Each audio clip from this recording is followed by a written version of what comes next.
and starting fresh to kind of like get an idea of what the hell we're paying for. I was thinking about that. It's just too hard. Too hard.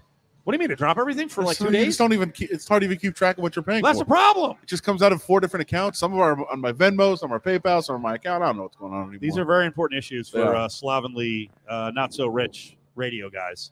Steve Cyr, casino host of the Stars, it doesn't care about how many Netflix. You always say casino host of the Stars, but Stars are a pain in my ass. I mean, I point, actually. Like I was Michael Jordan's host because he would risk a couple $100,000. I'd rather have the construction worker with $5,000 that's going to take a shot. Yeah. Just to be clear. The solid person who's not. So you don't want Michael Jordan? No, I do because he'll make no mistake about that part. I have a question. I know Adam has 18. Do you think the days now 17 already has the days of J-Roc, like Cardi B getting $1 million or whatever, and Steve Aoki, are the days of the big DJ kind of over or no? No. The bigger places, the places like XS, the Sphere. There's always going to be a place there. What are they going to do with the Sphere with DJs? Man, that thing thing is incredible. And if I'm really excited for that thing. I got to do a walkthrough. One of my good friends is involved in the project, and so it's a 3D amphitheater with some of the highest tech. It's like 4D screens, and it has like the like the beam sound. So like I could be sitting here and you'd be sitting here hearing something completely different. Wow. But the visuals, everything about it from a technology standpoint is super next level.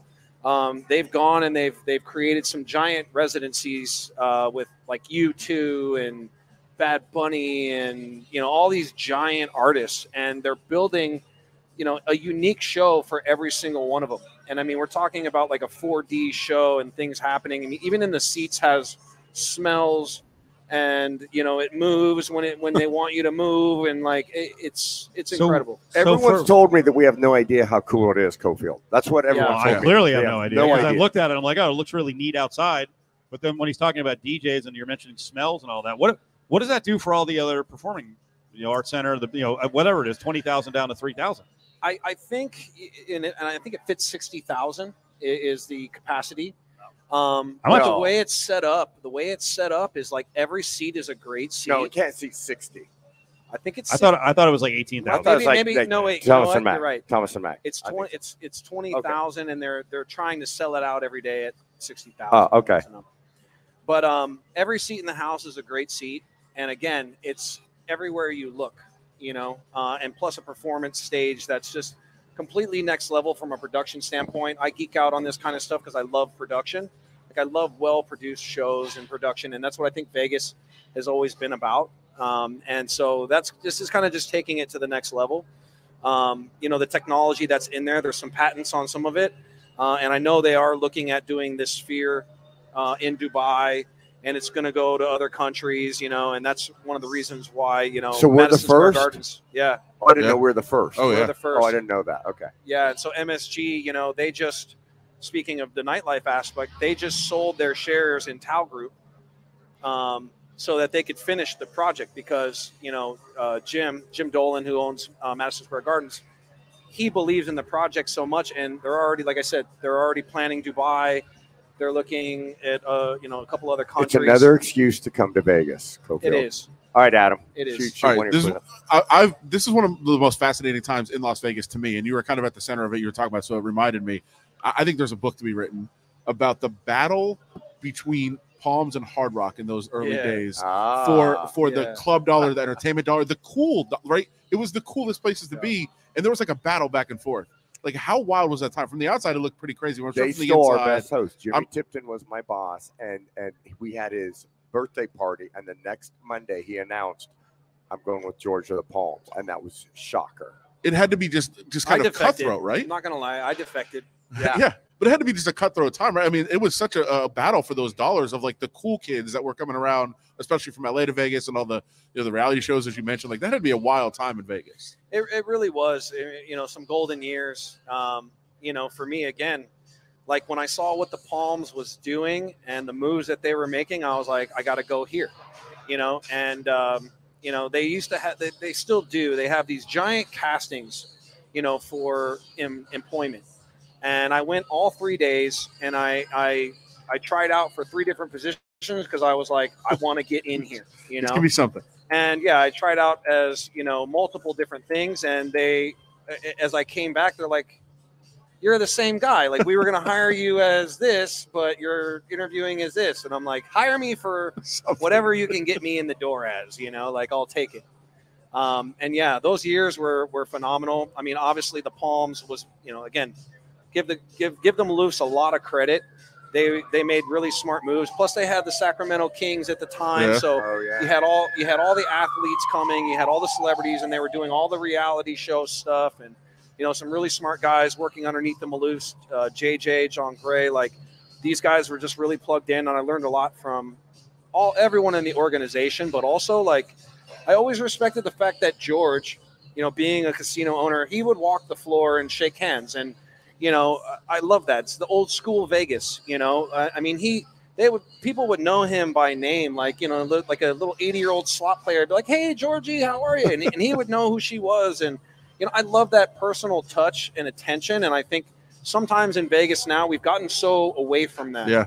You know, so in my side of things, from a food and beverage standpoint, I've always tried to maintain those type of relationships. Remember people's names. Remember who they are, and that's just why say I like hello. Ellis Island. I mean, the daughters are here all the time. Yeah, you know, makes a difference. Yeah, 100% makes a difference. Cool. I mean, things have changed so much. What is? I mean, you kind of got into it with that, with sports and everything else. What's the next thing? What is the next step of where Vegas goes from here in terms of nightlife and entertainment? I think you're going to see, again, I think you're going to see a amusement park come here. I'd love to be a part of that. Steve. Putting it in the universe? I like it. We're putting it into the universe. So I believe there will be an amusement park that happens here in Vegas. I do believe, and I know they're already working on some film studios. Yep. They did announce one, I think, at UNLV. They're doing a piece. But I think you're going to see a couple of the big Hollywood studios do something out here. And I think the sky's the limit for Vegas. I don't think it's going to slow down. I think we're going to start seeing some really great architecture, like some of the stuff you see in Dubai. You know, some really cool type stuff that happens. And what about the Hard Rock guitar? Right? I mean, the Mirage. I'm excited for that. Yeah, I am too. I think that's going to be a great landmark. You know, we need some new landmarks. I think the Sphere becomes one of those. Right? How can it not be? The Hard Rock will become another one of those. And like it used to be, but just a new version, right? I miss the Hard Rock. I mean, I was at the Hard Rock, you guys, before the Palms. I mean, there's just so many, I miss the Hard Rock. Girls. No, I mean, I think bad memories for you or good ones? No. I mean, I remember this in 1999 at our employee party, the gift shop ran out of condoms. I mean, it was unbelievable. It's like the Olympic Village. Everybody was dating everybody. It was wonderful. Anyway, I didn't get crazy like you guys because I'm such a sports guy. I do remember Mark Cuban walking in one night with this dude, Steve Entman, who was the #1 pick of the Colts. I can't remember what year, but he was a defensive lineman. So he was 6'4", like 310 pounds. And they start horsing around, like horseplay, and start like spinning at people. I'm like, we're going to die. They're doing like offensive lineman drills. what is going on?